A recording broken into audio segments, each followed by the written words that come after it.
اور ہم قرآن میں وہ چیز نازل کرتے ہیں جو مومنوں کے لیے شفا اور رحمت ہے، اور ظالموں کے حق میں تو اس سے نقصان ہی بڑھتا ہے۔ اور جب ہم انسان کو نعمت بخشتے ہیں تو روح گرداں ہو جاتا ہے اور پہلو پھیر لیتا ہے، اور جب اسے سختی پہنچتی ہے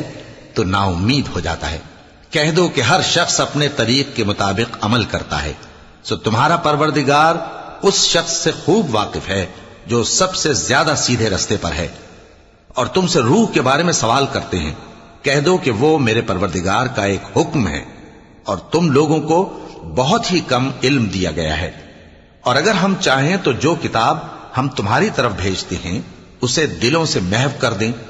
پھر تم اس کے لیے ہمارے مقابلے میں کسی کو مددگار نہ پاؤ، مگر اس کا قائم رہنا تمہارے پروردگار کی رحمت ہے، کچھ شک نہیں کہ تم پر اس کا بڑا فضل۔ اور ہم قرآن میں وہ چیز نازل کرتے ہیں